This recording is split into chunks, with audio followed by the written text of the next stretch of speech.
حافظ المنتخب الأرجنتيني على لقبه بطلا لكوبا أمريكا بعد فوزه في المشهد الختامي على نظيره الكولومبي بهدف وحيد بعد التمديد إثر انتهاء الوقت الأصلي على إيقاع التعادل السلبي.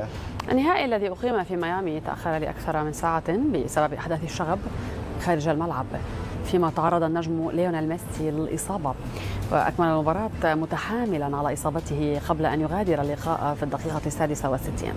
وبعد انتهاء المباراة على وقع التعادل السلبي لجأ الطرفان إلى الشوطين الإضافيين ليحسم منتخب التانغو الفوز بهدف لوتارو مارتينيز في الدقيقة 12 بعد 100 لتحقق بذلك الأرجنتين لقبها 16 في البطولة منفردة بالرقم القياسي. أصبح ليونيل ميسي أكثر لاعب في التاريخ تتويجا بالألقاب ب 45 لقبا، متخطيا رقم البرازيلي داني ألفيس بعد تتويج الأرجنتين بلقب كوبا أمريكا 2024. نسخة كوبا أمريكا 2024 إذن كانت أيضا المحطة الأخيرة في مشوار النجم أنخيل دي ماريا. التفاصيل في سياق التقرير التالي.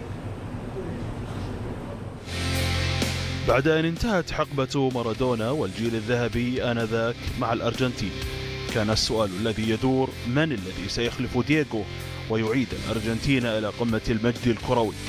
جاء ميسي وحمل على عاتقه الصعوبات التي كادت تنهي مسيرته مع المنتخب بعد أن أعلن اعتزاله دوليا عام 2016 عندما خسرت الأرجنتين نهائيين متتاليين، كأس العالم 2014 وكوبا أمريكا 2016. لكن الفارس عاد وأبى أن يترجل قبل أن يعيد إلى الأرجنتين ما فقدته كثيرا. عاد واستطاع أن يهدي بلاده النجمة الثالثة. تتويج الأرجنتين باللقب السادس عشر لها في تاريخها رسم الفرحة على محيا الجماهير الأرجنتينية التي تغنت بهذا الإنجاز، مسدلا الستار على أحد أبرز النجوم الذين ارتدوا القميص السماوي والأبيض. إنجاز تاريخي جديد يكتب في سجلات سكالوني الذي عرف كيف يقود السفينة ويصل بها إلى منصات التتويج التي غابت عنها لسنوات. وتوج الكولومبي خاميس رودريغيز بجائزة أفضل لاعب في البطولة، فيما حصل لوتارو مارتينيز على جائزة الهداف. بالفعل لوتارو مارتينيز بهدفه أمام كولومبيا في المشهد الختامي رفع رصيده إلى 5 أهداف في النسخة الحالية كأفضل هداف ليتوج بهذه الجائزة والحذاء الذهبي، فيما نال خاميس رودريغيز جائزة أفضل لاعب في البطولة عن جدارة واستحقاق لما قدمه من تمريرات حاسمة لزملائه، فيما ذهبت جائزة أفضل حارس مرمى لحامي عرين التانغو إيميليانو مارتينيز، وهي جائزة القفاز الذهبي. إذا وعاش مسرح المباراة الختامية في مدينة ميامي أحداثا مؤسفة سبقت مباراة نهائي كوبا أمريكا بين الأرجنتين وكولومبيا، حيث أن الأمن لم يتمكن من تنظيم دخول الجماهير إلى الملعب لمتابعة المواجهة على الوجه الأكمل، مما تسبب في تأجيل انطلاق المباراة. محمد مختاري والمزيد من التفاصيل في سياق هذا التقرير. لم يكن متوقعا ولا منتظرا أن يعيش ملعب ميامي الذي استضاف نهائي كوبا أمريكا ما حدث قبل مواجهة الأرجنتين وكولومبيا. لم يحسب حساب أعداد الجماهير التي حلت بميامي من مختلف أنحاء الولايات المتحدة وخارجها لمتابعة نهائي القرن لمنتخبين عريقين في كرة القدم بأمريكا الجنوبية. مع الأسف هناك الكثير من الفوضى وانعدام تام للسيطرة على بوابات الملعب. نحن بحوزتنا التذاكر، لقد دفعنا 10,000 دولار مقابل 5 تذاكر فقط، ولازلنا في الخارج بسبب هذه الفوضى. ما حدث أفقد المشرفين والمنظمين ورجال الأمن في ميامي السيطرة على هذه الجماهير التي في أغلبها لم تكن لديها تذاكر المباراة، فاختلطت الأمور على حراس البوابات، ما دفع بالمئات من المشجعين الغير مرفوقين بالتذاكر لاقتحام الملعب. دفعنا مبالغ مالية كبيرة لتذاكر باهظة الثمن، هذا أمر ليس عادلا.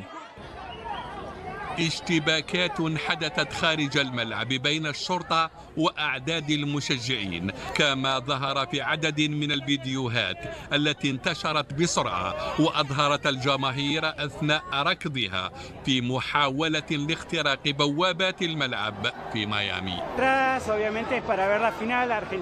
من الواضح أننا نملك تذاكر لحضور هذا النهائي الكبير، نهائي الأرجنتين وكولومبيا. التنظيم سيء، لدينا تذاكر ولم يسمحوا لنا بالدخول. لقد عمت الفوضى وفتحوا الأبواب وسمحوا بدخول الأشخاص الذين لا يملكون تذاكر وليس لديهم أي وسيلة للتحقق من هؤلاء.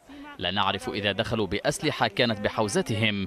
الأبواب لا تزال مغلقة ولم يسمحوا لنا بالدخول على الرغم من أن لدينا تذاكر للمباراة، لكن لم نتمكن من الدخول.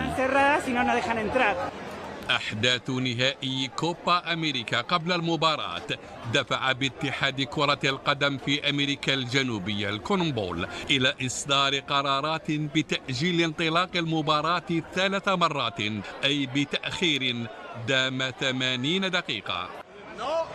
الإخفاقات اللوجستية التي عانت منها بعض الملاعب الأمريكية في بطولة كوبا أمريكا الأخيرة ستثير تساؤلات كثيرة حول ما إذا كانت هذه الملاعب في ميامي أو غيرها جاهزة لاستضافة البطولة الدولية الأكثر شهرة ومتابعة في عالم كرة القدم.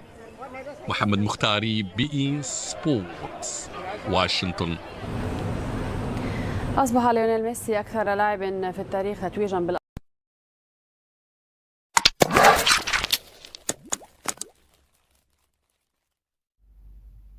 أصبح النجم الأرجنتيني ليونيل ميسي أكثر لاعب في التاريخ تتويجا بالألقاب، وجاء هذا الإنجاز بعد فوز المنتخب الأرجنتيني بلقب كوبا أمريكا، وذلك للمرة 16 في تاريخها، ليصبح بذلك البرغوث الأرجنتيني ليونيل ميسي وأسطورة الكرة العالمية والأرجنتينية أكثر لاعب في التاريخ تتويجا بالألقاب برصيد 45 لقبا، متخطيا بذلك زميله السابق في نادي برشلونة البرازيلي داني ألفيش. وفازت الأرجنتين على كولومبيا بهدف متأخر في الدقيقة 12 بعد 100 من زمن المباراة النهائية لكوبا أمريكا، والتي استضافتها الولايات المتحدة الأمريكية، ليقود النجم ميسي بذلك بلاده لثالث لقب على التوالي عقب الفوز بكوبا أمريكا الماضية عام 2021 ثم كأس العالم في قطر عام 2022 ليختتمها بلقب كوبا أمريكا لهذا العام 2024. وعرفت المباراة أيضا الظهور الأخير لنجم الأرجنتيني أنخيل دي ماريا بقميص المنتخب الأرجنتيني، بحيث أعلن رسميا عن اعتزاله الدولي.